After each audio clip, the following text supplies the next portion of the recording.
These new categories of foods, they make you overeat by about 25%. Wow. Or 500 or 600 calories per day. What would you say to someone that counts calories? There's a 95% chance you're wasting your time. We're probably more microbe than we are human. We can't live without them. They do many of the things that we've given up doing, producing vitamins and brain chemicals. Dr. Tim Spector is a world-renowned doctor and professor of genetic epidemiology, known for his research on nutrition, the microbiome, and personalized health. He has led some of the world's largest research studies, co-founded Zoe, and is the best-selling author of The Diet Myth, Spoon-Fed, and Food for Life. Most of us in the Western world have a slightly raised immune system. We're slightly in an inflamed state. If you have a powerful gut microbiome, you can de-stress that system. I want to keep my microbes happy. I would have plants a week as a goal, different ones. Have fermented foods a day. Remember that inside you are 100 trillion microbes begging you to make the right choice. What should a healthy day of eating look like?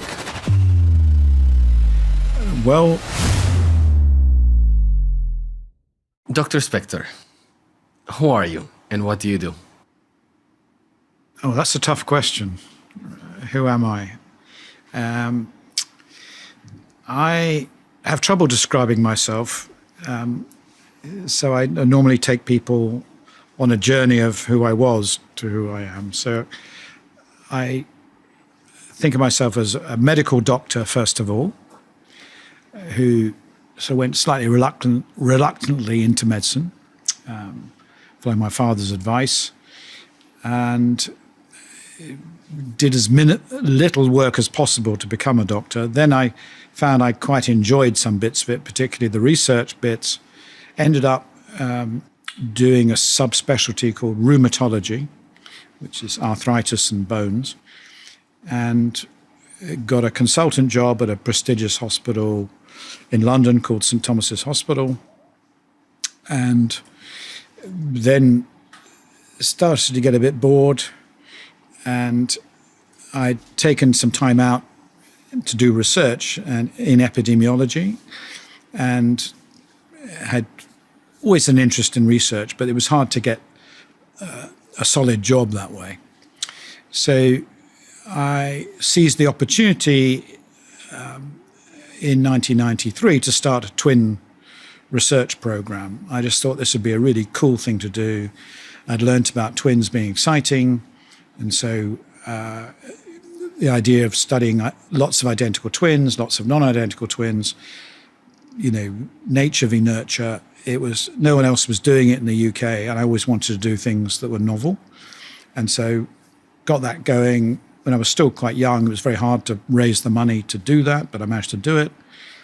And did that for 20 odd years, taught myself genetics, and then got into discovering genes and became very successful at doing that, getting more money, big department, very successful. But then I started getting a bit disenchanted with genetics. It wasn't going to solve all the problems of the world as we'd hoped it would, and was looking around for other things to do, and got into the gut microbiome. And that happened at exactly the same time as I had a personal health crisis, a mini stroke as I was skiing in Italy. And those two events, sort of discovering that the microbiome was really interesting and my health crisis, basically gave me yet another change of career. And so I said, I'm really going to start looking at the gut microbes and nutrition. And that led me to write a book on nutrition and start a whole new area, which was really new to me. And then I was doing nutrition, gut health, and then in 2017, met two entrepreneurs at a talk, and we founded a company called Zoe, which is a personalized nutrition company, a gut health company, and really got into the sort of business side of this and how we could use industry and investors to get much more data and get more science and really change the lives not just of a few people but of millions of people through this new science. So I haven't answered your question at all, but I'm a sort of multidisciplinary scientist, doctor, who's curious about everything. I found I've got a skill for writing and talking to the public. I, like you, have never liked having a boss. So I always fought with my bosses. And that's partly why I always wanted to be in charge of whatever I was doing. And I'm sure if I hadn't gone into medicine, I would have also been an entrepreneur, interestingly, because a lot of people don't realize this, but if you're an academic in medicine and you're not doing teaching, your job is to be like a scientific entrepreneur. You live or die as a professor by how many grants you get. And that's like whether people will give you money to do a certain project. So essentially you're pitching ideas to these very reluctant investors and convincing them of your success every time to give you more of this stuff. Now, it doesn't make you rich, but you still get the same bean counting rewards and ego trips and sort of medals and all this stuff that an entrepreneur who get the money side of it does do. So it's very much a similar ego boost when things go well, and it's extremely disappointing when things don't go right. So I'm at an interesting point in my career where I'm doing both. I'm doing the scientific stuff still. I'm still producing really high quality papers that I couldn't have dreamt of doing with hundreds of thousands of people that would have cost tens of millions of pounds to do. And I'm also involved in marketing and commercial aspects of the company and strategy and things like this, which I also find fascinating and I'm enjoying. So I'm a sort of scientific businessman, presenter, writer. And I'm loving it. There's probably 5 different episodes that I was counting that I would love to have with you based on the entire journey of your professional career. But for the purpose of this particular episode, I want to focus on everything that is related with the gut microbiome. Now, the average person, and I include myself in that basket, I don't think we know very well what the gut microbiome is, because nobody taught us that at school, surely not at a deep or technical level. So, in your own words, how would you describe what the gut microbiome is so all of my audience can understand it? The gut microbiome needs to be thought of as a virtual organ. So you need to stop trying to visualize these hundreds of trillions of microbes inside your gut and think of them collectively as a community of these tiny little beings that are like chemical factories. They're like mini pharmacies. They are, through the hundreds of genes and thousands of different genes they have, they're converting food into other chemicals that supply our body. So mini pharmacies is the way to think about our gut microbiome. And there are as many of the cells in our body as there are these microbes. So we're probably more microbe than we are human. And we've co-evolved with them because we can't live without them. And they do many of the things that we've given up doing through evolution or we never were able to do in terms of producing vitamins and brain chemicals and lots of other stuff. And essentially, you can break down their functions into 3 main groups of things that are most vital for our body. One is metabolism. They help, which is basically our energy balance, how we keep all the cells in our body roughly running at about the right speeds. They're not burning out. They're not going too slow. And that controls our weight and our appetite and general turnover of things. Then you've got our nervous system. So our second biggest brain is in our gut, and our microbes are always talking to those nerve cells. And there's a big channel between our gut and our brain called the vagus nerve, and 80% of the traffic is from our gut to our brain, not from our brain to our gut. Oh, wow. So essentially, that's how the brain knows what's going on in the body, is through what's happening in our gut. And our gut microbes, through the chemicals they produce, are essentially telling our brain what's happening, what our environment is. And the third thing is the role in the immunity. Now, immunity is all about these white cells that control how our body reacts to things, how it heals itself, how it fights infections, how it fights aging, how it fights cancer. So essentially, it's our repair mechanism. And we now know that our gut microbiome controls the immune cells. So 70% of our immune cells in our body are in the lining of our gut as well. So as well as most of our nerve cells, it's full of immune cells. And they're talking to the microbes all the time. The microbes tell our immune system, how calm or stressed to be, whether they should be gearing up for action or they should be calming down, at night and rest. And this is a crucial function because most of us in the Western world have a slightly raised immune system. We're slightly, what we call, in an inflamed state. Our immune system is slightly stressed. And if you have a powerful gut microbiome, you can de-stress that system. You can reduce the signals going to the immune cells so that the body is not under immune stress, it's not inflamed, and that also has links to the brain.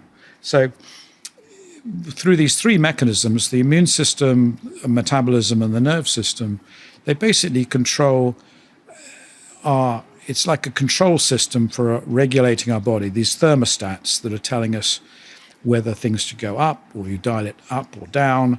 And it turns out that this is a crucial link between what we eat and our health. This is the control mechanism that determines how our outside environment and the food interacts with our body. What are the factors that contribute to the inflammation in our gut microbiome? There are many factors, but the number one is probably the quality of the food that we eat. So if you have highly processed foods that contain chemicals like emulsifiers, like glues, like artificial sweeteners, like flavorings, chemicals that we're not used to eating. Artificial sweeteners come from the petrol industry, so they're not part of our normal diet. All these things will cause irritation for the gut microbes. They send signals to the lining of the nerve cells and the immune cells saying, something wrong here. They send threat signals out to raise the level of inflammation. So that's one way that happens, through the bad food that we're eating. And others, you can get it just from overload of sugar and fat. So if you have a huge sugar dump, you drink 3 colas or whatever it is, or a huge bowl of white rice, your body will have a sugar spike. That then sends, your microbes sense that, and they send signals triggering inflammation. Similarly, if there's too much fat in your body 3 hours after a meal, in some people that will send, again, an inflammation spike. So there are a number of different mechanisms. We also know that just outside stress can also cause inflammation in the gut. So it's a two-way process. They've done lots of interesting studies with mice where you can have stress a mouse, make it really anxious, change its microbiome and give that microbiome to an unstressed mouse, and that mouse will become anxious. And it will change its microbes. And you can do the reverse. And you can reverse some of this stuff with antibiotics. So we're realizing that the microbiome is both, it senses what's going on, but it also can produce things like anxiety and stress through certain microbes working harder than others and producing certain of these chemicals. So but it is complicated, but it's important to realize that this immune system is really crucial to our health. And it's only the last few years we've realized this, that we need a really good functioning immune system that reacts to injury but then goes down to really good baseline levels to have a long and healthy life. If we don't, we're not going to be able to deal with repair systems. We can't stop aging as well. We can't fight early cancers, and we get mental health problems. So this link between food, gut microbes, immune system is becoming more and more important. Let's tackle the three enemies that you just mentioned one by one. So you've said bad foods. I would imagine this is referring to ultra-processed foods, glucose and fats, and then stress. When you're referring to bad foods or ultra-processed foods, so how would you define those so anyone can understand, well, this is an ultra-processed food and this is not, or this is bad and this is good? It's not as easy as it sounds. And I think we're in danger at the moment of calling everything an ultra-processed food and being unable to eat 50 to 60% of all, food in the UK. Interesting. So there are, and there are my colleagues of mine who are on record as saying we shouldn't be eating any of these foods, but that's because they have a very loose definition of an ultra-processed food, which came from scientific research, epidemiology, which is population-style work where people just had to have a nice simple definition. And their simple definition was if it's got any additive in it, added to it, that wasn't sort of naturally there, it's an ultra-processed food. So some of them will be clearly bad, like most breakfast cereals, most potato chips, cakes, ready meals, where they've changed many things. And others will be very simple, and all they've done is added some ascorbic acid to it, which is, like vitamin C. And under that definition, it would be called the same. So at Zoe, we've recently recategorized all these foods into 4 grades. So 0 risk, mild, moderate, severe risk, based on what the food companies are trying to do to change the food so that you eat more of it. Okay, so understanding what the food companies are doing is crucial to understanding what foods to avoid. So knowledge really is power here, because the worst ones, and the ones which is about 25% of them, are ones that have all of these attributes. They have additives in them that we know are harmful to health. So these are chemical additives, they're special glues, emulsifiers, whatever. They might upset your microbes, they might have direct effects on your body, might give you allergies, all kinds of stuff like this. Then you've got food is hyper-palatable. Have you heard that phrase before? No. So hyper-palatability means that it's designed to override your normal fullness instincts. So these are specially created by the food industry, and they employ the very best food scientists to come up with a combination of particularly salt, sugar, and fat in combinations that they call the bliss point, which light up a bit of your brain, create this sort of surge of dopamine and reward center that overrides when your belly feeling full. So you don't get the normal defense mechanism. So these foods are artificially manufactured. That's why many mueslis, for example, have added salt. So they've got sugar in it, but you add salt, you got fat. The typical biscuit is obviously a mixture of salt, sugar, and fat together, which you wouldn't find in nature. And this is what they do, and they're continually trying to tweak these with other additives and sweeteners and things like this to make it perfect, to override your normal defense mechanisms. Then you've got the structural element, so that they're designed to be, when you put it in your mouth, you don't have to chew it, right? It just dissolves. And so whilst you're eating something in front of the TV, mindlessly watching, you will finish this huge bag without really any effort. This is the structural integrity has been taken away. So there's no cell walls. There's nothing there to stop you eating huge amounts of it. Most breakfast cereals like that. And what's the purpose of that? That is so you can eat large amounts very quickly, and you don't feel full. So you overeat.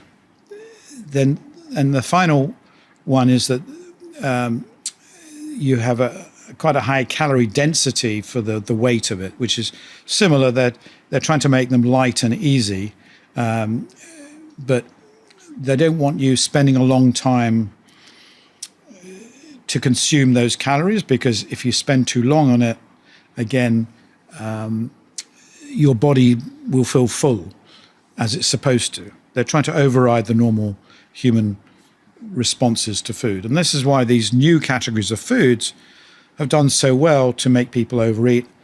And studies have now shown that they make you overeat by about 25%. Wow. Or 500 or 600 calories per day if you had the equivalent food in this form rather than in its original form.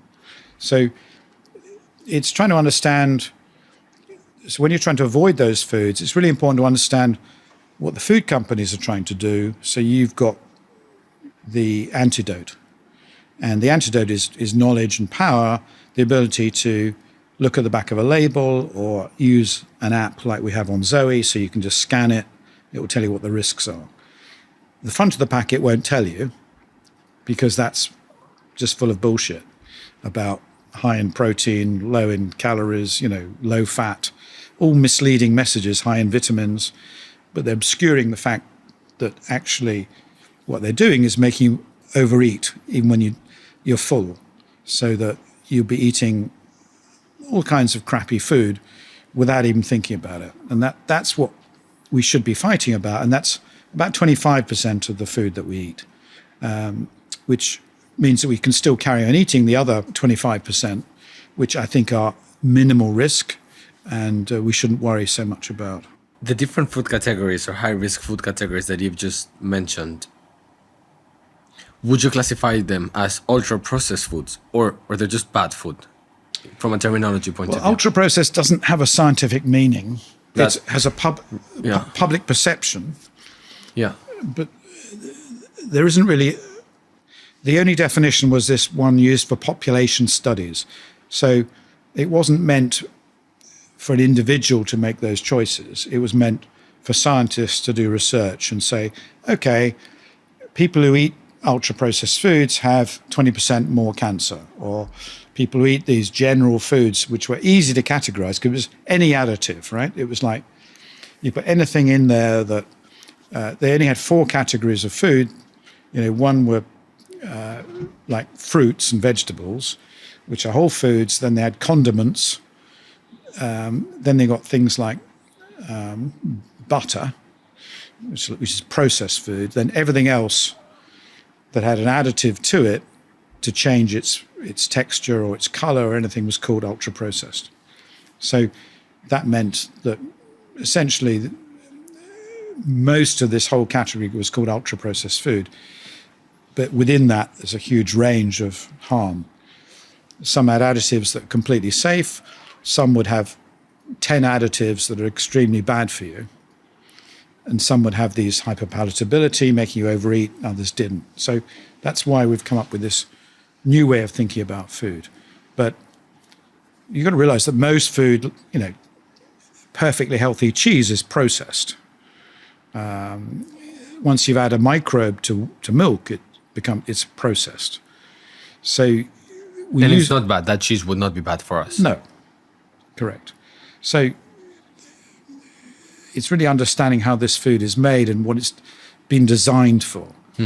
Adding a preservative, like salt or something, to keep it from going rotten longer isn't necessarily a bad thing, but it could be classed as being ultra processed in this categorization. So we need to improve our understanding of what good and bad foods are. I think that's really where we're going with this. That on the one hand, we shouldn't dismiss them, but on the other hand, we shouldn't say that everything in this category should never be eaten, because then you alienate a lot of people who quite enjoy, having a biscuit with their tea once a week. It doesn't mean they're going to become obese or get cancer because of that. Let's test my understanding. So, in a nutshell, what you're stating is that food companies, they can be harmful for two different reasons. On one hand, because the ingredients of that particular food are overstimulating us, so we overconsume, right? So we eat more than what we should be eating. And then the second reason why, or the second, let's say, negative consequence from the same type of food companies are the particular ingredients or chemicals that are within these foods, that they are just on isolation, regardless of how much we eat of them, very bad to us, to our nervous system. They create inflammation. They could start potentially a future cancer, and so on and so forth. So these are the two reasons why. So overconsumption of food, and then the negative consequences of some of the ingredients that these food companies put into these foods. And some of them are put in there not to make us eat more, but because they're cheaper. So that's why the food companies really loved the last 20 years where we've been attacking fats. Because if you remove natural fats from food, you can replace it with cheap starches, and so which come out as cheaper. If you can avoid anything from animals or natural places and replace it with semi-synthetic products like modified starches just to fill it up, then that's a cheaper product. So their profit margins go up. And if that starch happens to be not very healthy for you, that's a byproduct. They're not doing it intentionally. They're just doing it to be cheaper. So every time that something says it's low calorie, they will swap sugar for artificial sweetness, for chemicals. And every time they make it low fat, they will swap that for starches. And to make it taste okay or have some mouthfeel like real fat does, they then have to add all kinds of other chemicals to it so that it tastes similar to the consumer. So your advice to me would be the following, right? So let's say I have two choices: full fat cottage cheese and low fat or fat-free cottage cheese. You would always advise me to choose the full fat cottage cheese for health. Interesting.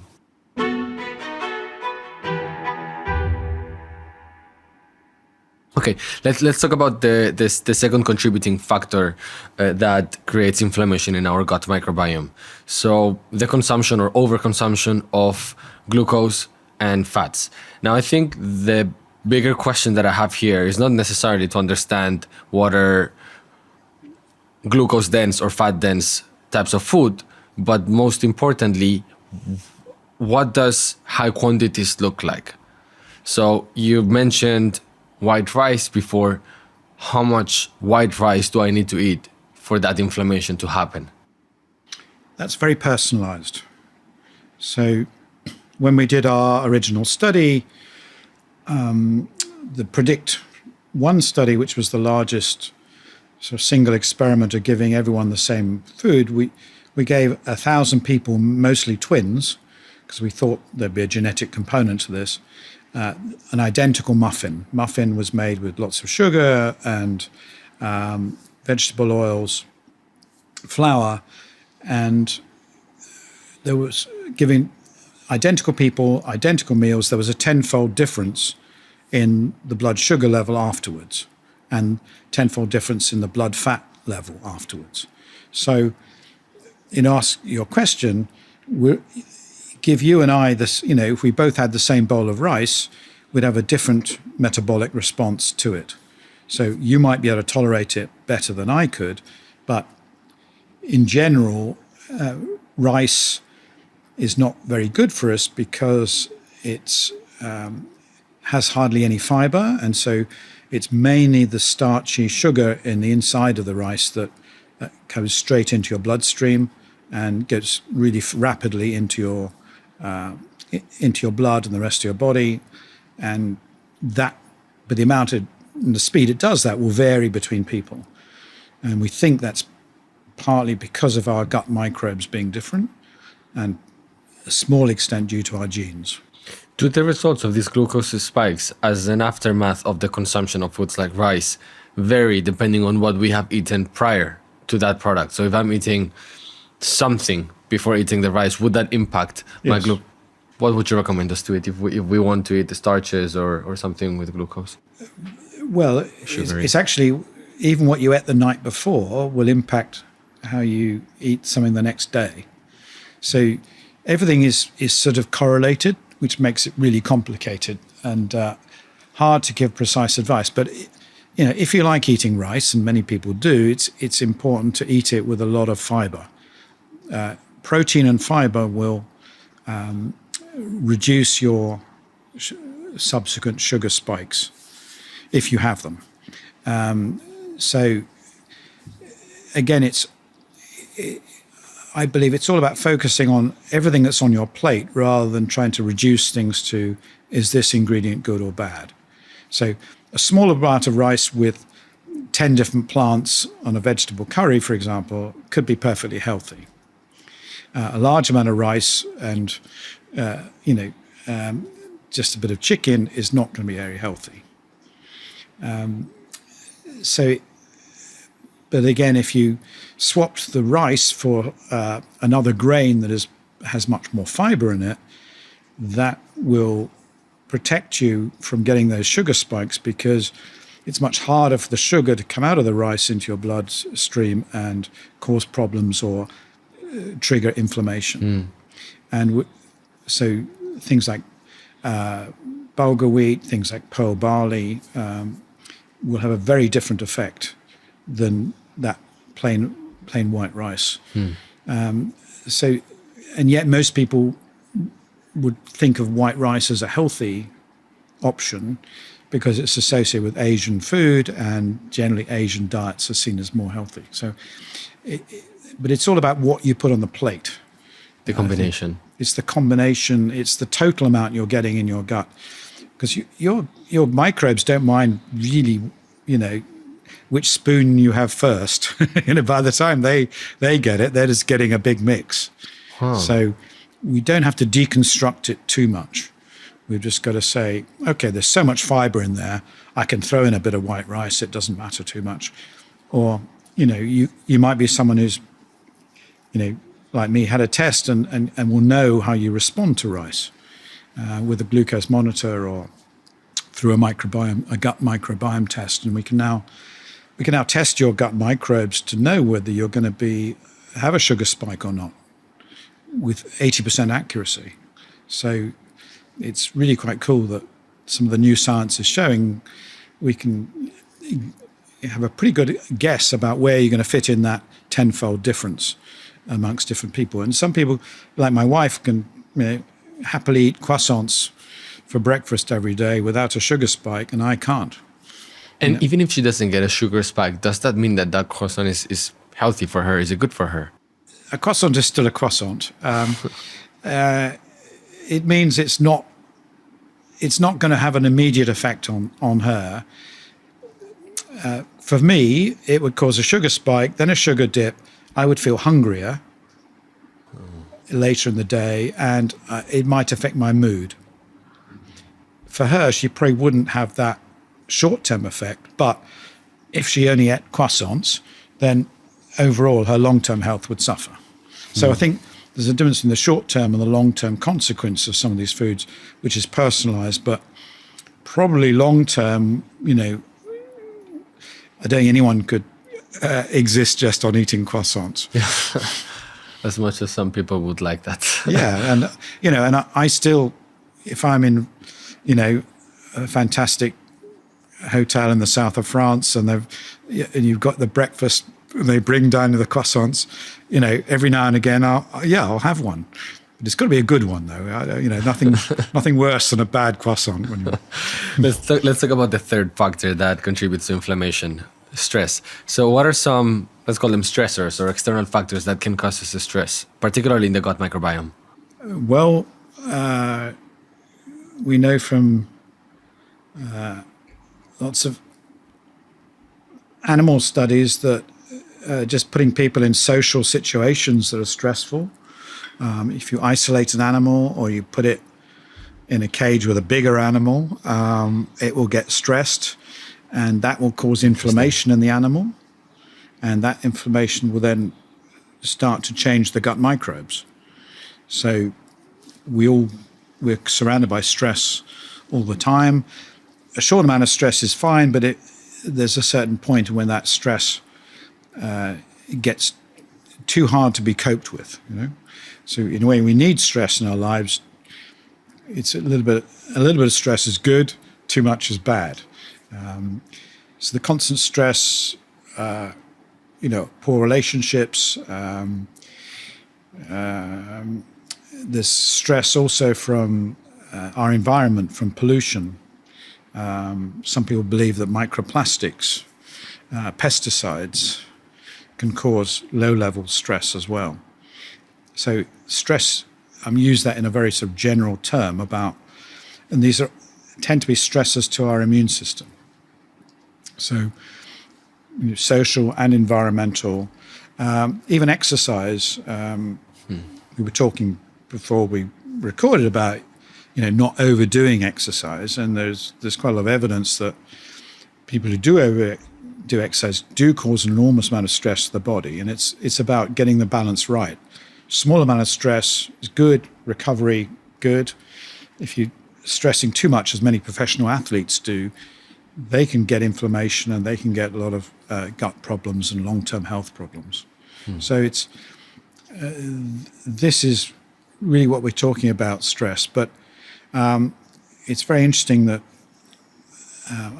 I'm sort of researching my new book now, which is about the brain, and nearly all the mental health problems, the brain health problems we have very common risk factors, and they often start early in life. Traumatic childhoods, stress as a child, or really bad infections as a kid, relationship problems, and that seems to reset some hormones in the body, causing too much cortisol and stress. That leads to inflammation. That changes your gut microbes. That then affects your brain, and everything gets reset at that level. And this seems to be a common thread through many problems. Is there are often common risk factors for many of these seemingly very different conditions and problems that may all be related. I want to go back to food, particularly to the topic of calories. I myself, as I was sharing with you earlier, for I would say a long period of time, not anymore, but for a long period of time, I was counting calories in order to optimize my physical performance at the gym, or I do various other different sports, and I compete in some of them. What would you say to someone that counts calories? There's a 95% chance you're wasting your time. The clinical trials that have been done on calorie counting to lose weight generally show that you can do it short term, but 95% of people cannot do it long term. I'd also say that you're fooling yourself if you think you can do it accurately. Even trained nutritionists cannot do it accurately.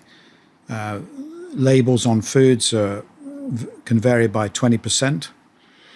20%? Yes. So a lot of these calorie counts were, they were nearly a century old when they were. Jesus, sir, but like a lot of companies became widely successful due to how many calories they have per 100 grams of that particular product. That's probably their main unique selling proposition. And they could. Well, many of them, when they're tested, are not actually accurate, but there's nobody checking them. Well, And so that, but also you can have a product like almonds, and you have a huge difference between the calorie amount in the whole almond, a ground almond or a almond flour. They're all essentially almonds. They'll all have a single calorie count, but there'll be about a 25% difference between the different forms of the almond, because when it's totally crushed up, as you would get in most highly processed foods, all the cell walls are open and you can access every bit of the oil and the fat, whereas in the whole almond, as you're eating it, a lot of it, you're not actually ingesting all those fats. They're passing through the body and you're not absorbing them. So the whole science of calorie counting is flawed. And the other, to remind you of this original experiment we did with this identical muffin, which has obviously the same calories every time. 1,000 people got a very, 1 in 3 people got a really big sugar spike and a sugar dip. Those people eating the same identical muffin, some people had a sugar dip after it, and those people ended up eating more for the rest of the day. Okay? So they would eat another 400 calories on average if they had a sugar dip after eating that food. So if you think of calories as the only important thing, you're missing out all these. The way the calorie is delivered will have a huge, much more important role in how your body reacts to it than the actual count. So it's really so old-fashioned that it should be thrown out, and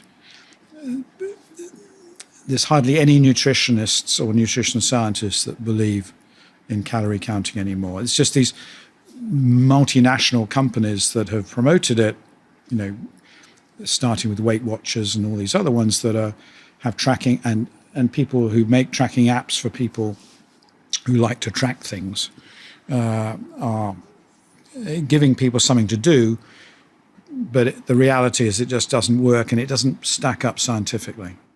I think in order for us to understand this better, we would need to bring it to a base fundamental level. What is a calorie in simple terms? A calorie is a unit of energy that was devised a long time ago, whereby you basically burn the food, and the heat that comes off from burning it, you calculate how much that heats up some water in the surrounding tube. So it's a slightly complicated idea, but it's you put a set amount of that food in a set amount of water, you heat it up very rapidly, it's all burnt off, and you see how much that water has increased its temperature. And it's essentially, if it 1 calorie is a change in 1 centigrade of that water. And that's how they've calculated it for 100 years.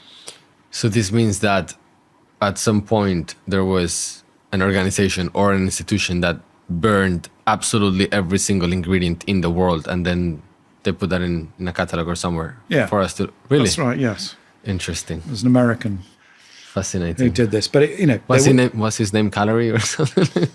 Atwater. But he didn't get the term. But it was a nice idea, and it's accurate, but it's only accurate for in the context of that very small experiment. It's not telling you how your body uses that calorie and what else, and how you can change the structure of that in your body. in a realistic way. So your body is not the same as a calorimeter. It's not a furnace. And what is the difference in between a calorie that comes from protein and a calorie that comes from fats? Are they the same? They're the same, yeah. I mean, they have a different calorie density. So things like fats have more calories per gram in it than say protein, which has less in it. But that's just there's no difference in the energy you get out of it. And is there a place in our lives for us to care about calories at all? I used to think so. I think it's only if you're being tricked into into having something that you're being told is healthy, and in tiny writing you see that it's got 600 calories or something, and you think you're having it as a health drink. That might be it, but nowadays that's quite unusual because normally they'd reduce the calories. They know that customers look at that and they'd be adding all kinds of artificial sweeteners in it and looking at it that way. But I don't think it's actually very useful unless you have an eating disorder, and this is the whole science of nutrition started after the Second World War, when millions of people were starving across Europe and Asia, and it was designed that this is the minimum amount of food you need to give people in order for them to be relatively healthy. It was never, and that's why vitamins came in. You needed these vitamins. We had this RDA about how many vitamins you needed. It was to avoid major problems.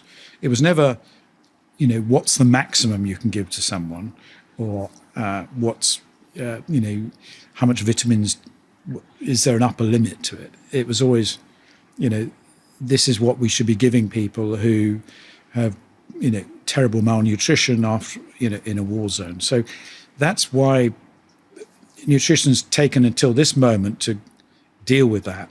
And it was mainly dealing with people starving, not as we are now with a third of the population, obese. Fascinating. You've mentioned something that I think at least in Spain it was a big deal.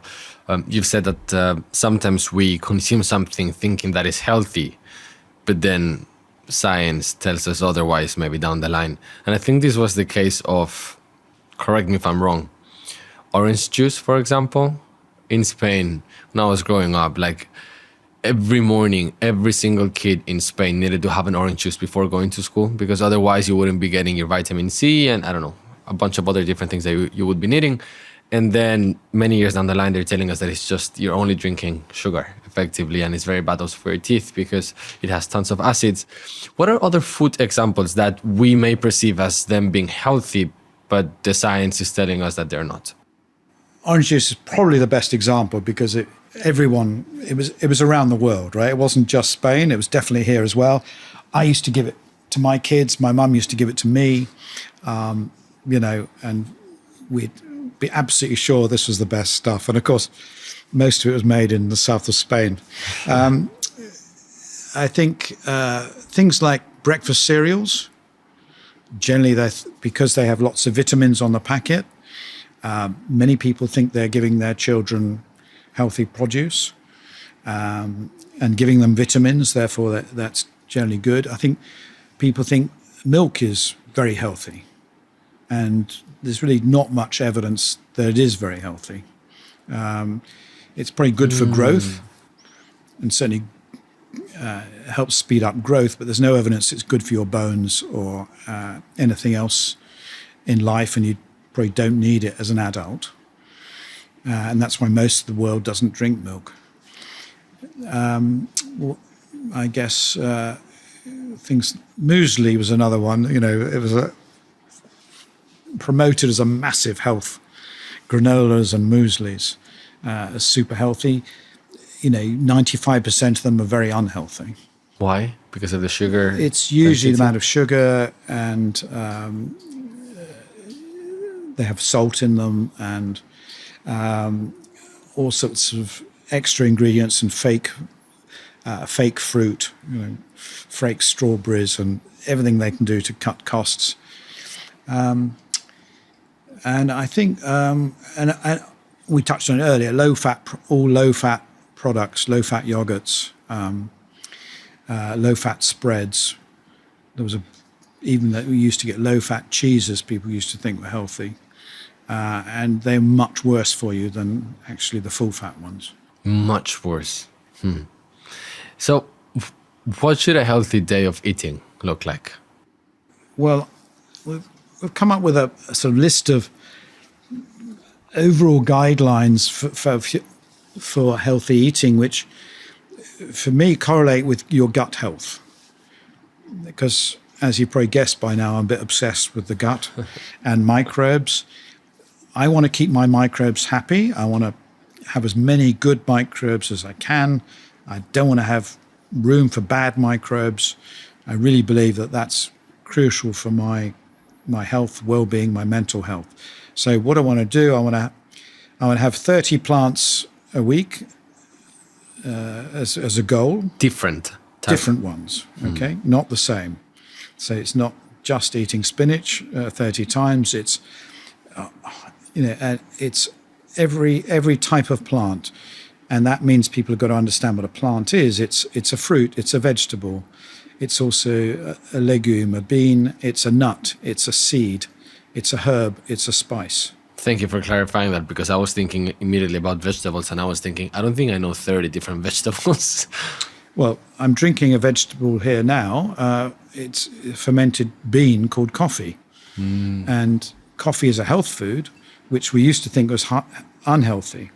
We now know it reduces risk of heart disease, and that's because it's good for your gut microbes. It has fiber in it, has defense chemicals, and that's the second general rule is to eat the rainbow, have brightly colored plants on your plate so that you're ingesting these healthy chemicals, defense chemicals called polyphenols, which are a source of energy for your microbes as well as helping your body as antioxidants. So that's the second sort of rule. I'd say the third one would be have 3 fermented foods a day, because fermented foods are a crucial part of our diet that many of us have forgotten, particularly in the UK. It's a sort of lost art, and we know that fermented foods are really important for your immune health. What are fermented foods in simple terms? A fermented food, and I've just written a book on this, so it's fresh in my mind. A fermented food is a food that's been transformed by microbes into something better. And by better, I mean it preserves for longer, so it doesn't go rotten as quickly in the air. So you may not need a fridge. And that's why it was used in the past. It tastes better. It's more complex. It's more interesting than the original. To look at the difference between milk and cheese, or grapes and red wine. And the third is that it's healthier than the original. So generally, microbes will increase the number of chemicals there. They'll increase the number of nutrients. And because it's then a substrate for living microbes, they will have this powerful effect on your body. So that's why we all need to know more about fermented foods, and why the latest science didn't used to be quite as much of a promoter of fermented foods, because it was sort of, they're sort of good, but the science wasn't really there. But the science has really caught up the last few years. And if you have regular fermented foods, you will reduce your inflammation level by about 25%. Should we eat them every day? Every day. It's little and often. And I think 3 small portions is what we should be aiming for. So don't wait up till the end of the week to have a giant bowl of sauerkraut. You should be having small amounts added to your food regularly, or small shots. This is the way to get the fermentation into your body. And we think they act not by colonizing your gut microbes, but by tickling the immune cells in your intestine. So What are some good examples of fermented food so anyone could buy in a supermarket? Well, they're probably buying them already. So yogurt is what I guess the fermented food most people eat. Full fat, I would imagine. But it was right? full fat, Greek yogurt. Avoid the artificial fruits and flavorings. You can add your own at home. Don't have ones with sweeteners. Don't have ones with vanilla. Just the pure one. Then cheese, of course. And nearly every cheese, except the American ones that come out of a tube or a that look like plastic. or look like plastic. All the others do have microbes in them and are good. If you can get raw milk cheese, they're the best. Raw milk cheese. Unpasteurized. They will have extra microbes in them. Wash rind cheeses, particularly, you see those camemberts would have a fungus sprayed on the outside. They're extra good. Blue cheeses, they have a fungi. Each of the veins in the cheese is blue because they've injected a fungus in there. All good. Then you've got milk kefir, which is like a super yogurt.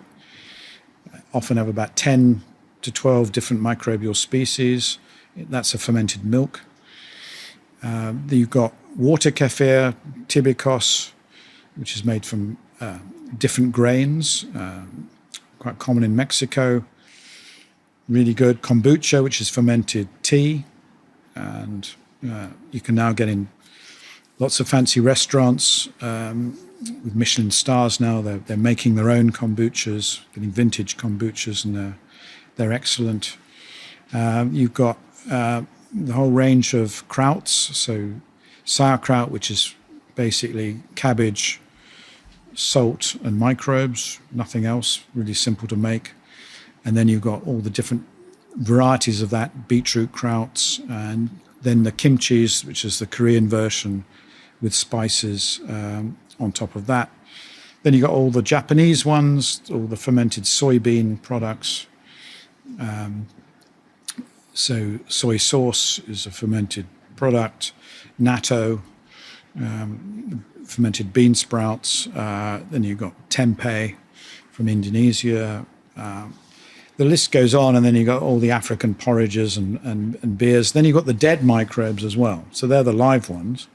But you've also got dead products, which I used to think had no value at all, but the latest science shows that even when you pasteurize some of these microbes, they can still have a beneficial effect on your body. So that's good news for people who, have bought the cheaper products, which tend to be pasteurized. Kombuchas in cans, for example, generally have no live microbes, but might still be giving health benefits. You've mentioned that we need to consume 30 different types of plants. Now, it is clear to me that there are different types of fermented food. Do we need to consume most of the types that you've mentioned, or the regular person can get away with the benefits just from cheese and kefir and yogurt? Is that enough? Well, it depends what you're aspiring for. At the moment, the average person in the UK has about 2 ferments a week. So what we're saying is we want to get to be having about 20. So it's a 10-fold increase. 20 types, different types. 20 occasions. It doesn't have to be 20 types, no. I have a lot myself. I have a big variety, but I started slowly. When you start these foods, they're a bit strange to many people. They're often a bit sour. They can be a bit bitter. They can have some funny smells. They can be gassy. So a bit like having your first beer as a kid, you don't like that first one, but you keep going. And I was like that with kimchi. I don't know when you had your first kimchi, but it's kind of strange, And It's a bit spicy for me. My partner introduced me to it. But it's not something you immediately say, I love this, right? You got to have it, and then I now love it. Yeah. But I was in South Korea for a medical meeting, and they were serving it at breakfast, and I just couldn't take it. The smell was too much for me at breakfast. So, and sometimes, some milk kefirs can be very strong. Some goat milk ones can be overpowering. So I think aim for 3 a day and build it up slowly. Some of these strong tastes you can mix in with other foods. So I tell people who are trying to get used to kimchi or getting their kids to eat kimchi to mix it with, say, cream cheese. I tell people to mix milk kefir with yogurt so that you're just diluting it as you're having it. Lots of ways you can do this more gradually. Interesting without going hardcore. And, but the whole point is it should feel that these are additions to your food and your plate. They're making the food more interesting. And so I add stuff to my food, not just for the health benefit, but because I love that, that taste. I make my own miso, and I never use stock cubes. I prefer the umami taste of real miso in all my cooking now, and I can't go back. So generally I'm doing this to add flavor and taste, and in a way there's a secondary health benefits. And I think that's a much more positive way to think about it.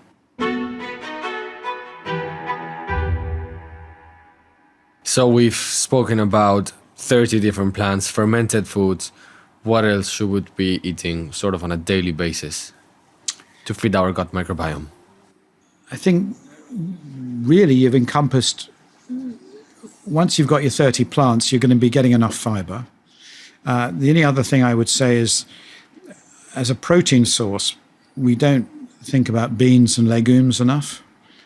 And we're obsessed, driven by the US influencers and, gym bros telling us we've got to eat more steaks and raw eggs.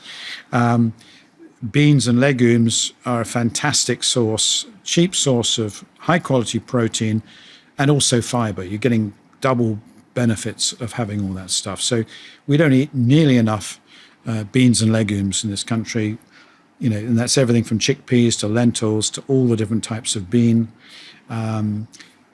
Mushrooms are another important source of protein as well. Mushrooms are a whole other category. They're not a plant, they're not an animal, they're a kingdom of their own, the fungi. I think there are enormous benefits of eating more mushrooms.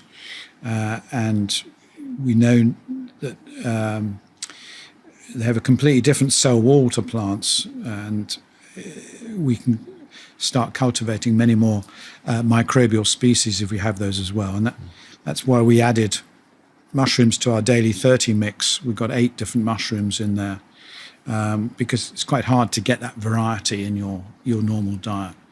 But so beans, lentils, mushrooms, and then that's probably all your microbiome really needs. I think if you throw in a little bit of fish and a little bit of meat, that keeps them happy. And our studies, when we compared vegans, vegetarians, and omnivores, showed that on average, the vegan has the best gut on average, followed by the average vegetarian, followed by the average omnivore, who was the lowest. But if you look within the groups, the top 1% of the very top best people are omnivores who eat a little bit of meat and fish but have a hell of a lot of plants. They seem to have the most complete gut microbes. So if you've got no ethical or moral concerns about having small amounts of fish and meat, that's probably optimum for your gut health. Oof. There's so much that I want to unpack from that, but I want to simplify it with one question. So does that mean that we should all, in an ideal world, be vegetarian or ideally vegan because we're serving better our gut microbiome? Or are we just looking at the gut microbiome in isolation when it comes to its benefits and not thinking about maybe other systems or components of our body that perhaps are being served better through an omnivore diet? I think if you look at the gut microbiome, you're seeing it represents the state of your body, all your organs. It's a pretty good indicator of how you're doing. We've now got data on 300,000 people, and the health of the gut microbiome, we can relate that to all the health outcomes, whether it's your blood pressure, your blood cholesterol, your diabetes level, how much body fat you've got, cognition level, etc. And it's also related to the diversity of plants in your diet. So the more different plants you've got, the healthier you are. So I don't think there's a mismatch between your gut health and some other process in your body. It's there as this signaling, organ. So it really knows what's going on. It's getting messages, from the brain. It's getting messages from all your organs in your body. And so the results tell us that, eating a large amount of plants, a small amount of meat and fish is probably the optimum. But the key is the number of plants, right? So people who eat a lot of meat and fish and not much plants are going to do much worse than the average vegetarian. So that's why on average, you see the vegans beating the vegetarians, beating the omnivores. But if you look within the groups, if you can, and you sort of break down this groups to say, I don't know how to identify myself because I mainly eat plants, but I also eat meat and fish. I just don't eat them very often, and nothing like I used to. And so that's where I think the sweet spot is, and it's probably what reflects our past. We didn't have access to regular meat. It was an extra bonus, and we need a small amount of it. Having a lot more doesn't help your gut microbes. And if we need to convince a gym bro, as you mentioned earlier, what would you answer to the following question? How does a unit of protein originating from an animal source compare to a unit of protein originating from a plant? There's no essential difference. Meat is a more balanced source of protein. So you get all the essential amino acids to build other muscle and protein when you eat meat. Whereas if you eat plants, you have to eat a variety of plants in order to get that same combination. But essentially, if you are eating a variety of plants, if you only ate baked beans and that's all you did, you wouldn't get the right balance of amino acids. But if you eat beans and you eat rice and you eat grains and you have broccoli, you don't have any problem. So there's no essential difference that way. And many elite sports people are complete vegans. They just have to have a wide variety of plants. So what you're saying is that protein is protein regardless of where it comes from. The difference is that you may need a different variety of plants or even more plants from a volume, from a quantity point of view to hit a protein intake rather than if you consume that protein from animals. Interesting. I want to shift slightly the conversation to maybe two terms that a lot of people, including myself, think of them as a bit more technical. I've heard numerous times about the benefits or the purposes of a prebiotic and a probiotic, but I never really understood what they are. What are they? Well, let's define them first of all. So a prebiotic is like a fertilizer. It's the food that microbes eat. Okay, so plants are a prebiotic. And a probiotic is a live microbe that either lives in a capsule in a health store, or it lives in food, in a fermented food. Oh, so fermented foods have probiotics, and that feeds our gut microbiome. Correct. And prebiotics are more microbes that... No, they're not microbes. They're the food for microbes. They're the fertilizer. Okay. So and there are some products like, say, sauerkraut, which are a mixture of both. There's a cabbage, plus the microbes that live on the cabbage that you're eating. So you're eating both a fertilizer and a microbe. And then there's there's a new category called postbiotics, Okay. which are dead probiotics. So probiotics means alive, Live bacteria, right? live bacteria. And postbiotics are when they're killed by pasteurization or heat treated and no longer alive. Now, the reason we're talking about it is because they've done many scientific experiments now showing that they can still have benefits to humans. So you got a kombucha can, it's been pasteurized, dead microbes. Or a kefir, and it still has benefits to your immune system. Okay, so they're the three categories of products we now have. We think that postbiotics aren't quite as effective as probiotics, because probiotics have live and dead microbes naturally, because microbes have a life cycle, they turn over, they die, and but this is new. And 3 years ago, I would have said this is rubbish. Don't buy anything that's pasteurized. But there's now good evidence, and that's why in our prebiotic mix. So we have a prebiotic mix, this Daily 30 that we developed for Zoe, that we were interested to test, because people often ask me, what's better, a probiotic or a prebiotic? What's more powerful? And no one's really known. Mainly we've focused on probiotics, and that's what most people know.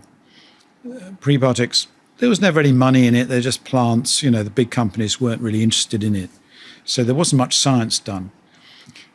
And we tested in 350 people our prebiotic mix of 30 freeze-dried plants versus a probiotic, which one of the leading ones called Lactobacillus rhamnosus, which has been shown to be beneficial for things like depression, and another arm of 120 people with just taking dummy prebiotic as breadcrumbs.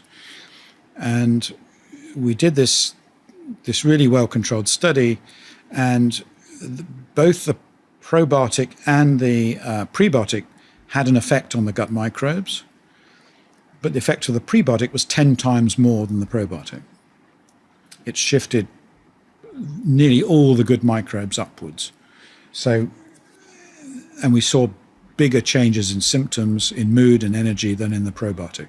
So they both work, but based on our study, which is the largest one done to date, it looks like we're better off feeding all our microbes than trying to select one seed. Because I think the way to think of it is, if the prebiotic is a fertilizer, a probiotic is like a seed.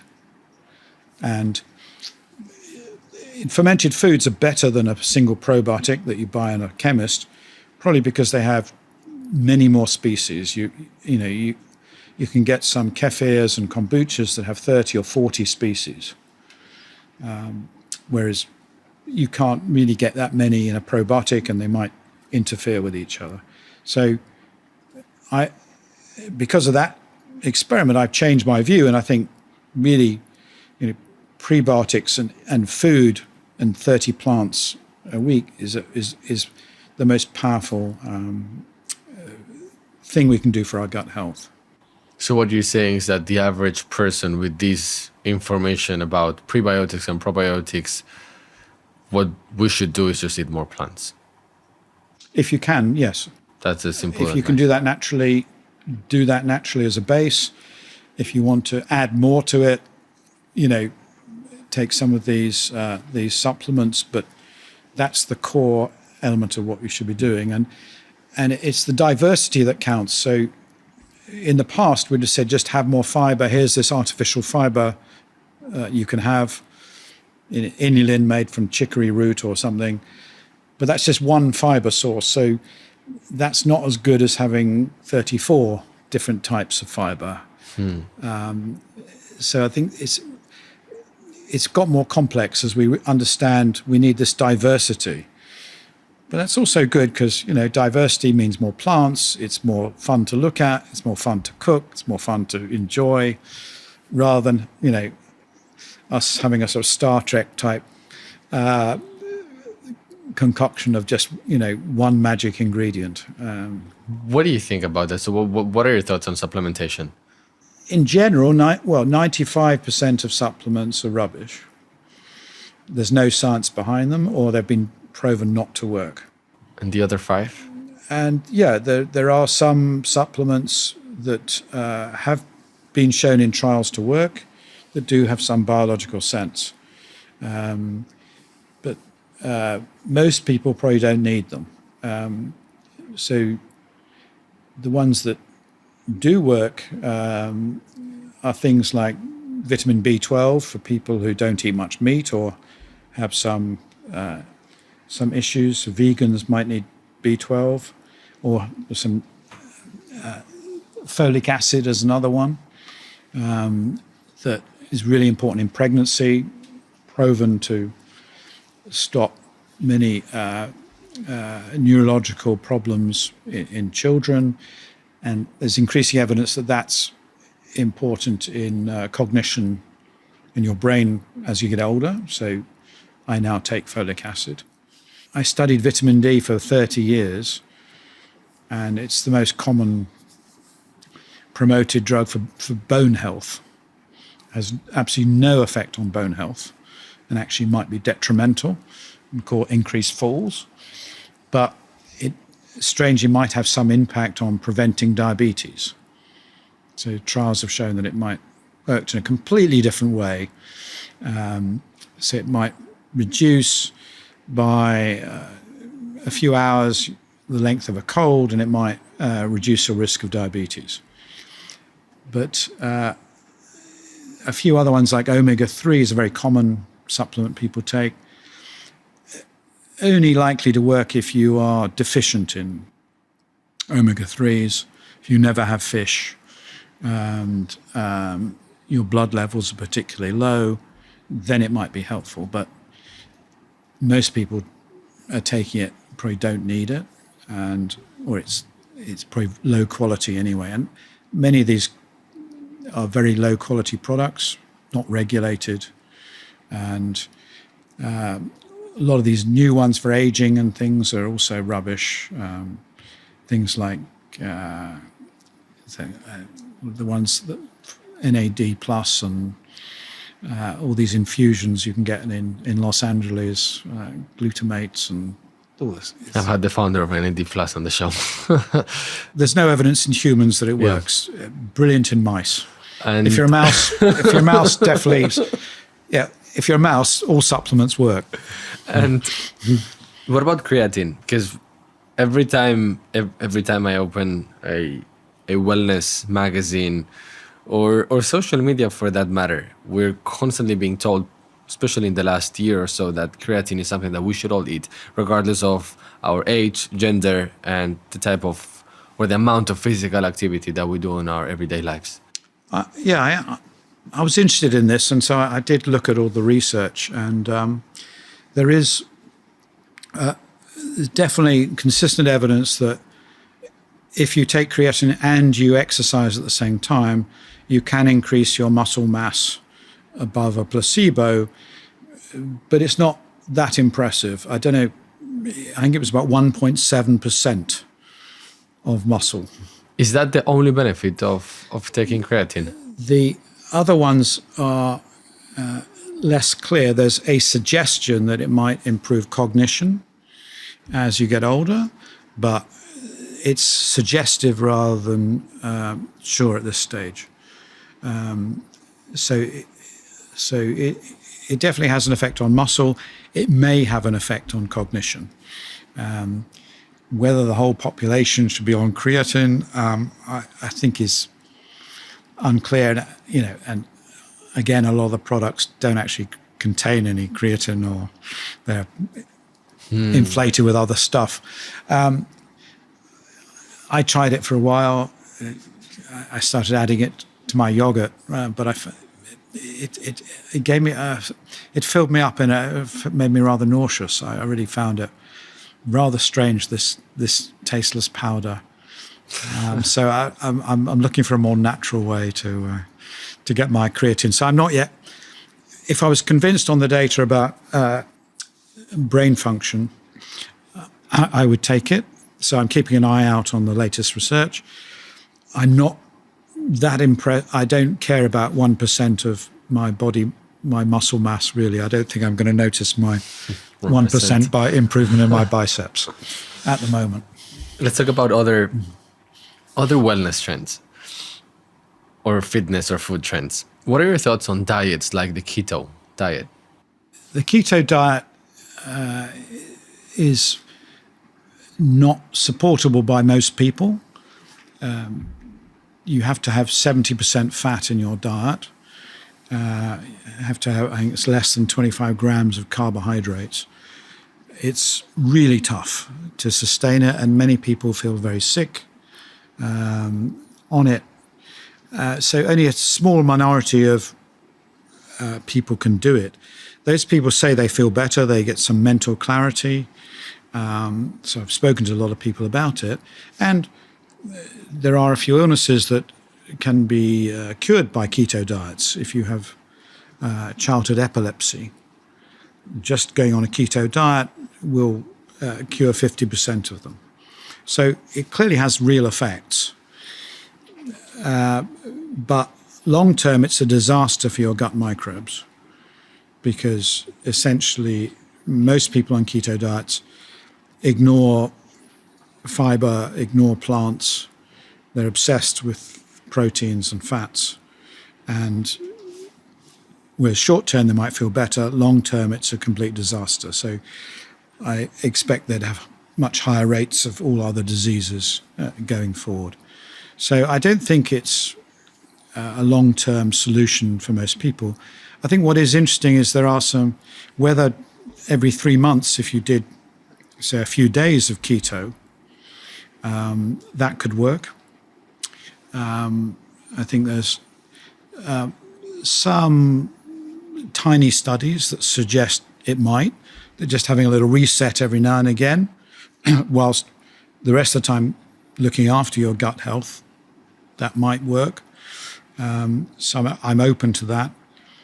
But there are these fasting mimicking diets, that if you've heard of these ones, where for 5 days, so between 3 and 5 days a month, you go on a low-calorie special diet that sort of is supposed to trick your body to think it's in famine, and switches something in your brain that acts as another reset. And there's some good clinical trials showing that can help you metabolically and help your blood sugar levels. So in the future, there could be some sort of combination of these things that, some sort of intermittent keto might reset your brain and your body a little bit. But long-term keto I think is a disaster. What are your thoughts? What are your views on the different forms of fasting? Well, obviously, that fasting mimicking one is looking quite promising, because that's the one with data. Lots of people who talk about fasting don't have any data. They're saying going on these really long fasts. There's no real data to show they help. I'm against people who do long fast, because there's quite a lot of evidence that more than, say, 48 hours, your microbes will start starving to death, and they start eating away at your gut lining. So that at first they eat the mucus layer, but then after a while they go through and it gets thinner and thin, and they start causing damage to your gut, which will end up with problems of leaky gut, etc. So I'm not a big favor of lengthy fasts. I don't think 5-2 diet works. That was a big trend about 10 years ago. All the evidence shows that has no real benefits for weight loss. I do think that time-restricted eating is useful, and it's something I do. Intermittent fasting. Well, intermittent fasting is a very global term for many types of fasting. Obviously, it's all intermittent, because if you were fasting all the time, you'd be dead, you know. Nobody's really fasting. It's a bit silly, really, isn't it? Permanent fasting is so I think time-restricted eating is the latest form of intermittent fasting. But as I said, 5-2 is another. There are variants of it, or 48-hour fasts, or this fasting mimicking diets. They're all part of this pattern. So I think just eating differently one day a week doesn't really help. But if you constrict the time you eat, you eat the same, but you're eating, say, in 10 hours rather than in 14 hours, we believe that works. We did a big study, a pragmatic study of a couple of 100,000 people with Zoe, and showed that a third of people love it, and they're still doing it 2 years later. A third hated it, couldn't do it because they're snackers and they're hungry when they wake up in the morning. And a third are sort of somewhere in the middle. So it's not for everybody, but the people who can do it do see metabolic benefits, and they get less hungry, less bloating, and it can sort out a lot of problems. So I believe that these sort of mild time-restricted eating means you cut out late night snacks, you give your gut a rest. It to me, it makes the most sense, rather than these other more extreme ones which haven't been proven yet. I think at least the people that I talk to follow different forms of fasting for different reasons, but one that usually ends up being the common denominator is to lose weight. What would you advise when it comes to losing weight? So what's the best advice in that space? I'm not sure these fasting regimes help you lose weight. So I wouldn't go into it saying, I'm doing this because I've got to lose 10 kilos. All I've got to do is stop eating every second day and I'll be fine. Your body is cleverer than you are, and it knows that if you're stopping eating calories, you're calorie restricting in some way, it has a defense mechanism to stop you doing that. And it does that by slowing down your metabolism, making you more tired, and it will increase the hunger levels. So every day your hunger level just gets ramped up and up until eventually you crack. And that's why calorie-restricted diets don't work long-term. They only work short-term, and you bounce back beyond it. So and we've discovered with the Ozempic-like drugs how important appetite signals are. It's not really about metabolism, it's about what can you do to control the appetite. So all the things I've been talking about why gut health is so important, and processed foods are so bad, a lot of it is about appetite control and signaling to your brain and your gut and getting that right. And we've seen the huge power that just by switching off the appetite signal, people can lose 20% of body weight seemingly effortlessly, when the last 50 years of calorie controlled diets have failed miserably. So we have these wonderful drugs showing us that this is the crucial mechanism. So picking foods that fill you up, picking foods that don't make you hungry, picking foods that don't give you a sugar spike, don't give you a fat spike, this whole concept of personalized nutrition, understanding more about the food you're eating, all become more crucial. And if you do that, you change the quality of the food you're eating, you avoid this bad stuff, you eat within these restricted times, you will lose small amounts of weight, but over a long time period. Nobody without these drugs is going to lose weight, massive amounts of weight short term. But if you take the long-term view, then just changing what you eat can make a big difference. What are your views on these drugs like Ozempic? I think they're the biggest medical breakthrough of my whole career. A positive breakthrough. Yes. They could change the life of hundreds of millions of people, and change the economies of countries like the UK, change the health service if they're used right. Obesity is our number one health problem. So who should take it? People that are obese or anyone that just wants to drop some weight? No, they still have risks associated with them. There's a 1 in 1,000 chance of a really serious side effect. And you have to take them for life, pretty much. Huh. So it's a bit like taking a blood pressure tablet or a statin, both of which we know save lives. These looking like they would save more lives than statins or blood pressure tablets. But you have to be prepared to take them for life. And what we should be doing is what we're not doing at the moment is combining taking these drugs with lifestyle changes, with educating people about food, with using this time when your brain is switched off, your appetite is switched off. So you don't have this drive to eat junk food. You're not going to demolish a bag of chips or Pringles mindlessly, or go to McDonald's or have enormous amounts of pizza. This is the perfect time to change to a gut-friendly diet, which will permanently alter your taste buds and everything else. And if we combine these two approaches, then it would make such a difference to our world we live in. But who should be prescribed this drug? At the moment, from what we know on the safety profiles, you should a BMI of 30 or more, or I would say a BMI of 25 with some medical problems. If you're not in that category, you're in this social world where the risks outweigh the benefits. And we don't know all the effects on the brain. As an entrepreneur, you should know that one of the effects of these drugs is to reduce your addictions.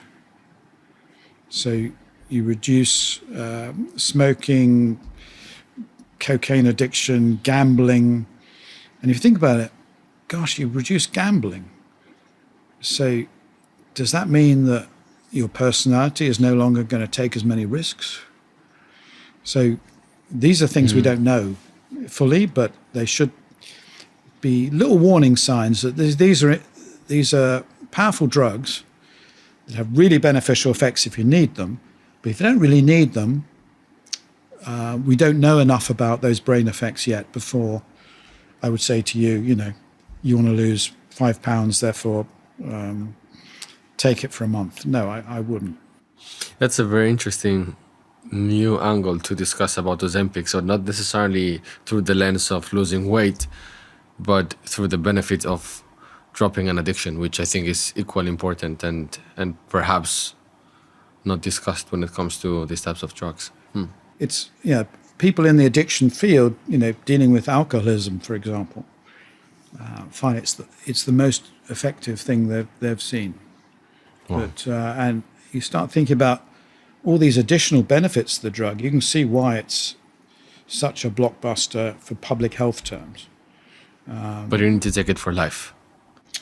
Everything suggests that's true. I mean, obviously there's 100 new types of these drugs coming along, possibly in combinations and things. They might be able to get low dose effects down, but I think the best people could hope to do is take the drug, change your lifestyle, improve your gut microbes, change your taste buds so you don't want sweet things, you don't want processed foods anymore.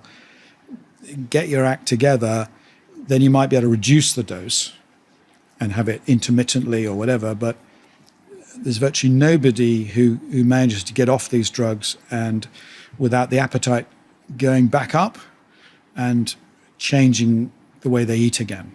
So it doesn't nothing permanently stops your appetite because it's so crucial for humans to have hunger signals.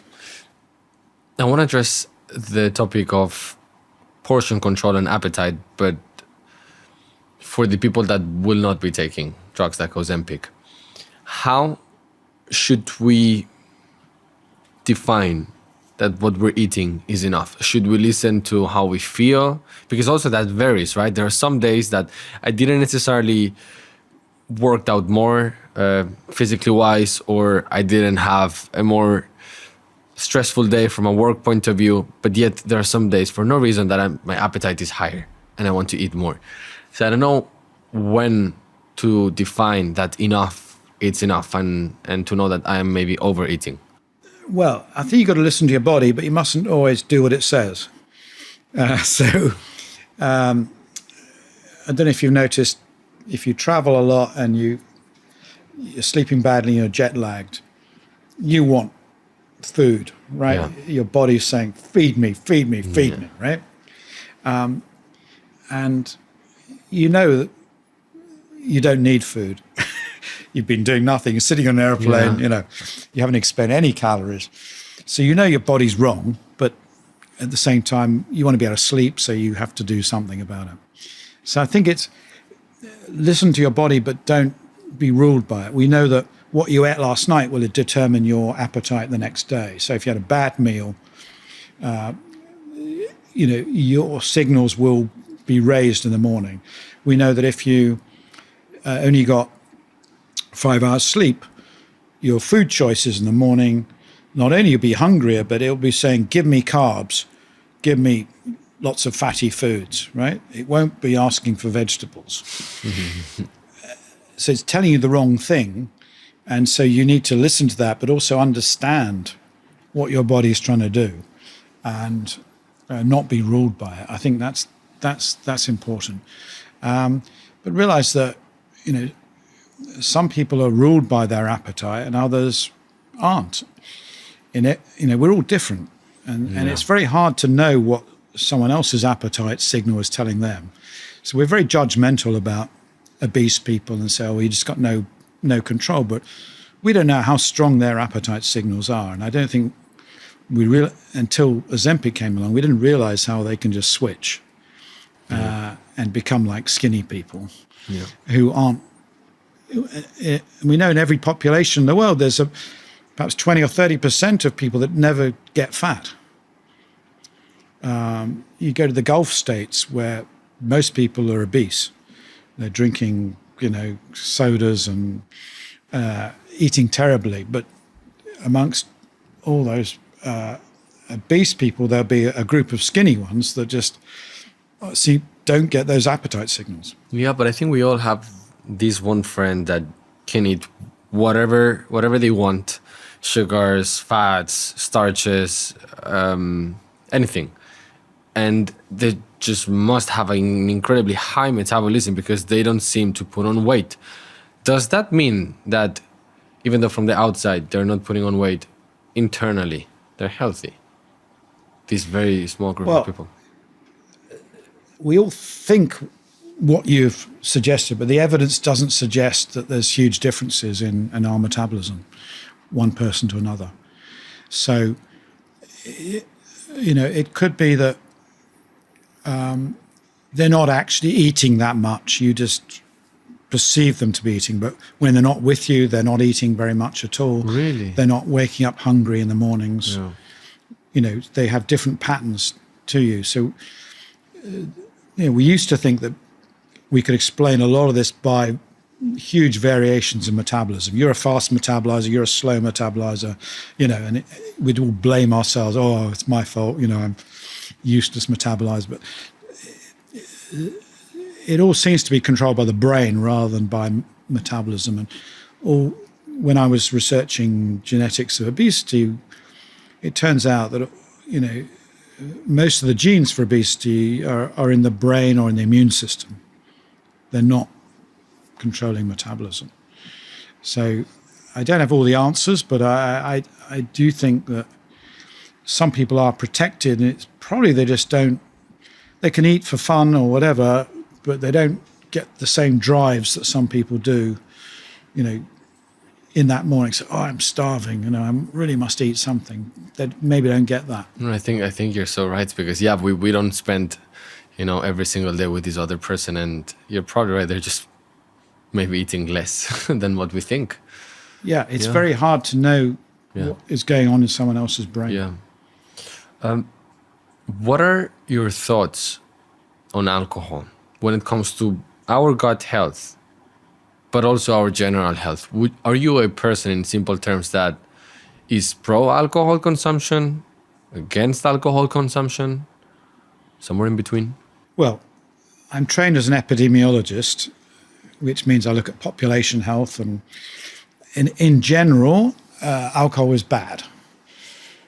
There's no getting away from it. It's a risk factor. It's a mild neurotoxin, but most of the planet drink alcohol because it's pleasurable, and even our monkey ancestors still, many of them still like fermented drinking out and eating alcohol.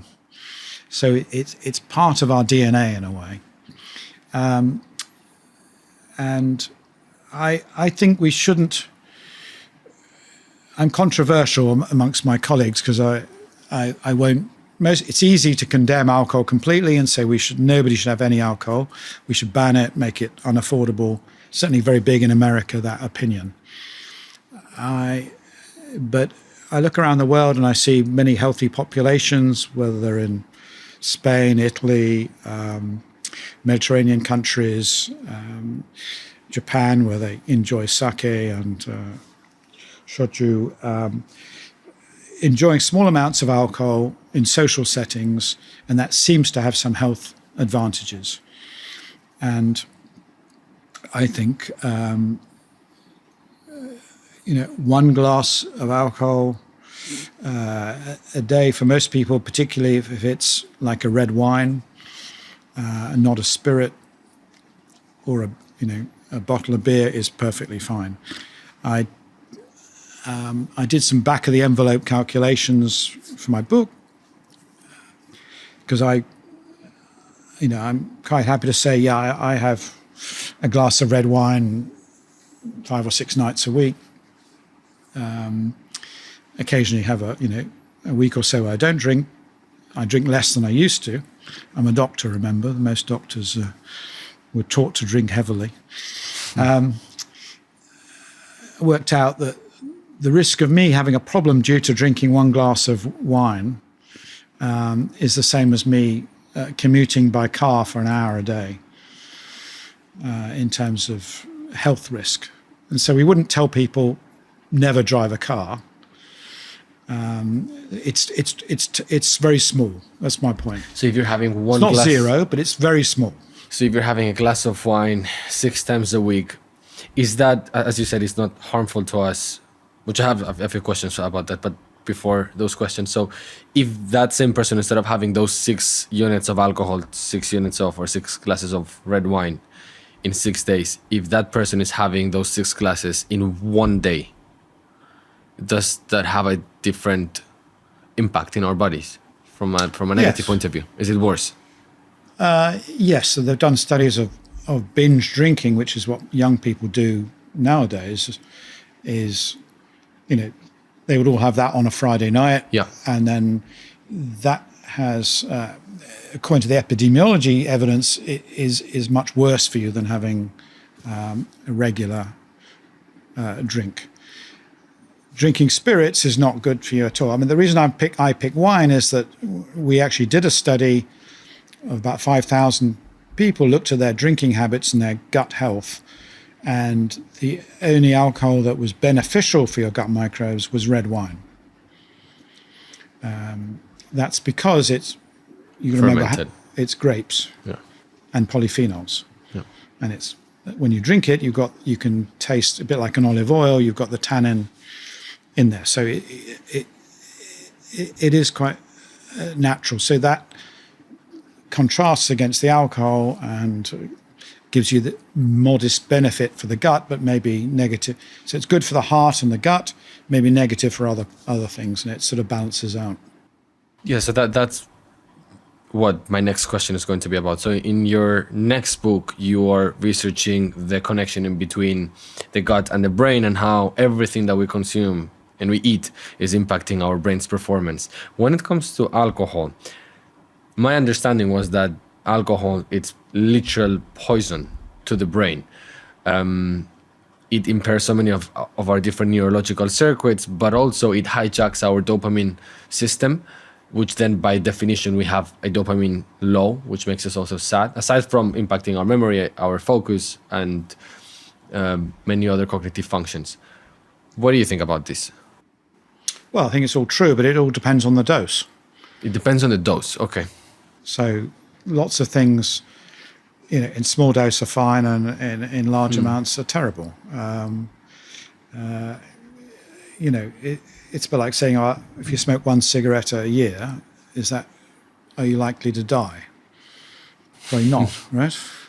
20 cigarettes a day, yes. If you drive a car, for a living, and you're on the road, every waking day of your life, your risk of being in a car crash is greater than having an occasional one. So it is all proportional, and I think that's what people want, a black and white answer, but there isn't necessarily one. Yeah. I think there's still advantages. Again, from these historical studies of centenarians, etc., the ritual of alcohol in human society is very strong. So meeting as groups, meeting friends, getting around, whether it's a small beer or a glass of wine, which you see in Spanish villages and whatever, is extremely important for the benefits. And it's not due to the alcohol; it's because they're there and they get these benefits from being in a group and a community and a bonding. And I think it is so integrated to that which maybe they care less about in the US than in Europe. But we mustn't always take one thing apart and say, yes, that's evil, therefore you cut it out. Because if that's part of all this other stuff that's very beneficial, then maybe we should just, okay, in moderation, it's fine. So I'm happy. I've looked at the data. If I have, 5 glasses of red wine a week, I know it's probably good for my gut health, and any extra risk is minute. I would have to, really, I'd have to have lived to be 1,000 before I'd sort of see any major side effect of it. But at the same time, people who say there's no such thing as a safe level of alcohol are also correct. But there's also no safe level of driving. And we don't criticize that, or no safe level of walking on a pavement because someone could crash into you. There's no safe level of walking in London because you're going to get pollution. No safe level of breathing because I guess the bigger you get question plastic. would be then, what purpose is alcohol serving us in comparison to driving? So driving is taking us from point A to point B, but alcohol is serving the socializing purpose, right? And then the question would be, can we satisfy that purpose without this drug? Quite possibly, yes. And then in an ideal world, if we're able to do that, then that's Yes. the perfect scenario, right? Yeah, and things are changing. The last 10 years, we've seen zero alcohol beers become really good from being terrible. And, and I drink a lot of low alcohol beers now. And if you go to the pub with friends or, with my cycling mates in Spain, it doesn't matter if I get a Tostada Zero, it's acceptable. So I think this will change things as these products. And I'd love to see a really good low alcohol red wine. They haven't invented one yet to go with your food, and you're a chef, the importance of what wine can add to a meal. Mm-hmm. And I think enjoyment is another part of this. We shouldn't lose sight of the fact that it gives great enjoyment to lots of people. And let's keep working at it. But yeah, if someone comes along like the beer, I think the beer has revolutionized, a lot of drinking, and realize you can get satisfaction without the alcohol. Mm-hmm. So I think it is changing, but I'm old school, and I still, was brought up. My father was a wine connoisseur. I love wine. It's part of my culinary experience.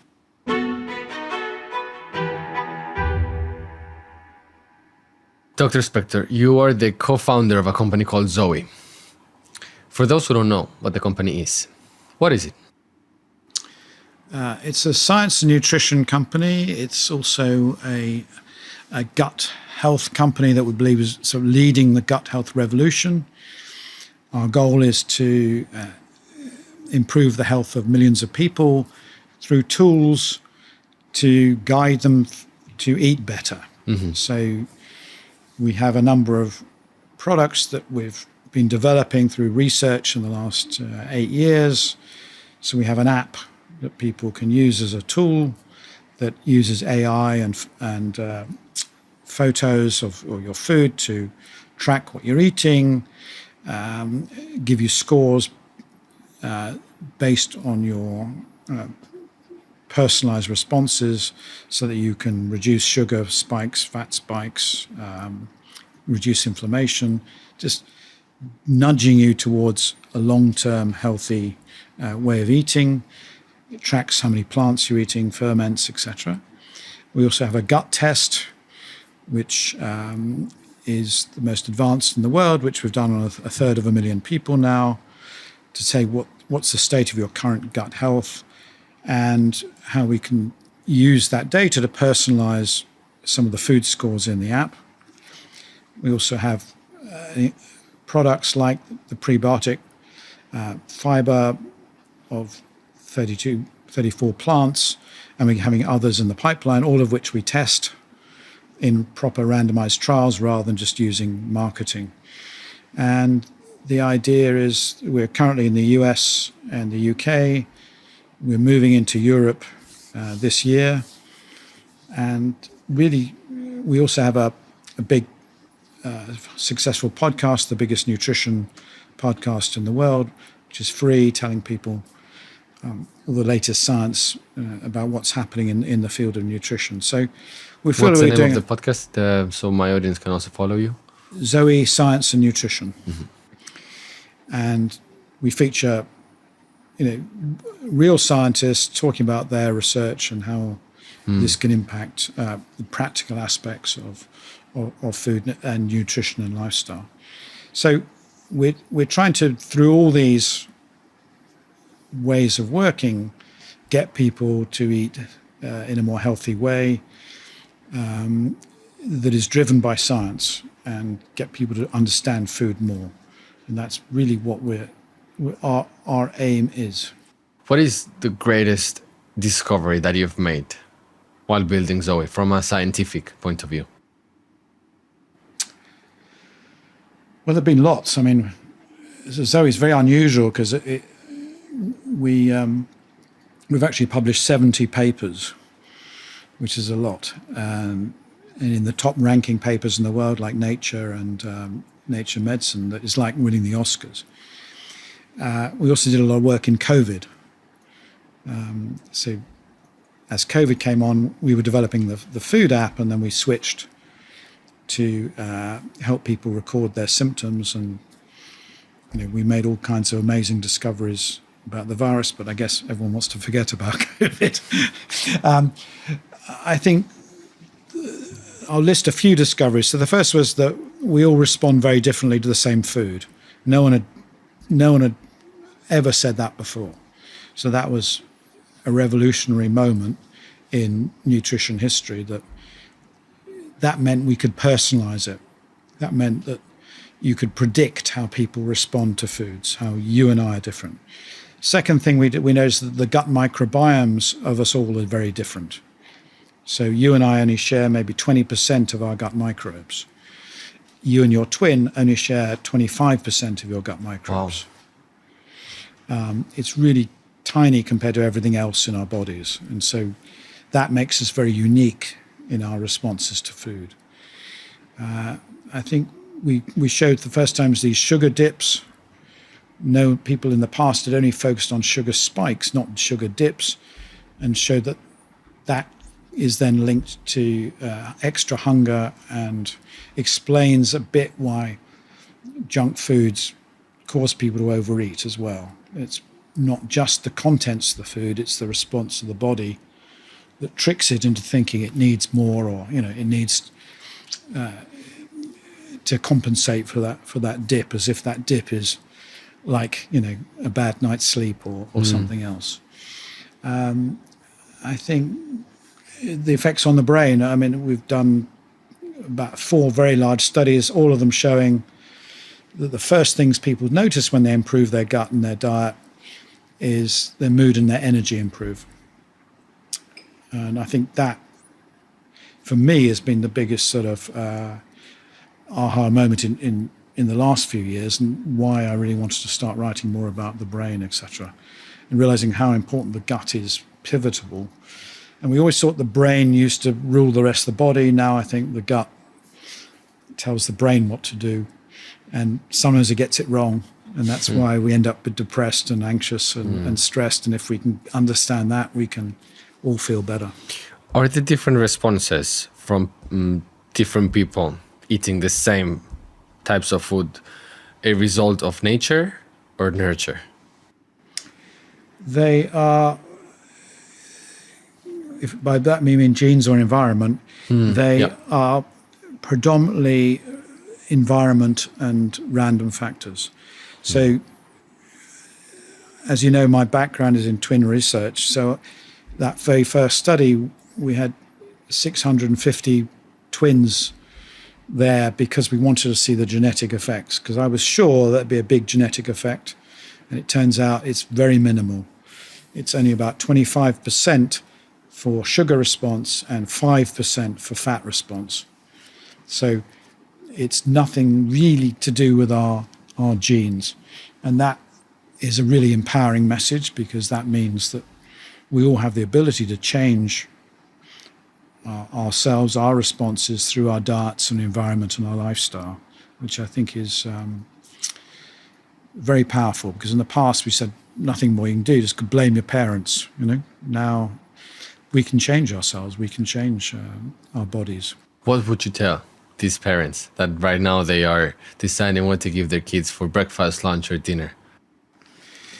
Tell them to read my books and not make the same mistakes that I made with my kids, and that nutrition is probably the most important thing any parent can teach their kids. Not only what to eat, but how to enjoy it, how to eat socially, how to decide what's good, how to cook foods themselves so they'll know for the future. And it's something that I'm really passionate about. We should be teaching in schools. It's a total disgrace that we don't. And the most powerful thing parents can do is to give people the right food habits. And in many cultures in the world still do that, but many cultures, like in the UK, have lost it. And what does that look like for a kid? Breakfast, lunch, dinner? Well, the current one is terrible. I mean, mainly ultra-processed foods. They'll have breakfast cereals, they have orange juice.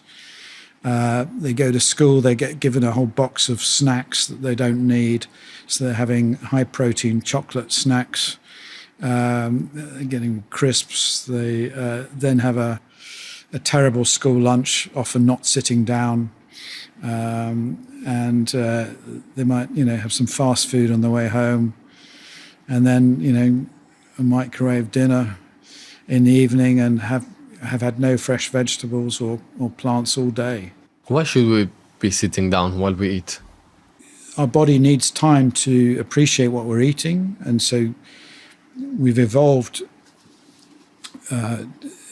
to sit down and eat communally and have time, And it takes about 20 minutes for our body to realize that what's going on and when to be full. And so time is crucial for us, both to savor what we're eating, so we don't eat like dogs. We can actually taste the flavors and appreciate it, but also to allow us the time to know when we're full and we've eaten enough. When we're eating, in front of the TV, when we're walking, when we're eating standing up, driving in a car, 1 in 5 meals in the US are eaten in a car. We're not getting any of these normal signals. And it's getting worse and worse. So we need to get back to teaching kids that this is the way to eat. And, Mediterranean countries still do it. Very important. But it starts at school, and many of our schools no longer have tables to eat. They've done away with the dining room. It's very devastating, sad. Yeah. I was in Japan recently, and it's quite interesting. They have a lot of snack food in Japan, but they have lots of cultural rules to mean that nobody eats food while they're walking. You don't eat it while commuting. And you don't take snacks to school. And every meal at school is prepared partly by the kids. They clean up, they sort everything out, and it's a very formal affair. And there's a nutritionist in every school. And French schools are similar as well. Making sure that understand the formal process of the meal. Dr. Spector, my final question to you has now become a bit of a tradition on the show as our closing question. And I would like to think that is the most important question. If you had to compress all your knowledge into one essential piece of advice that we must implement in our daily lives, what would it be?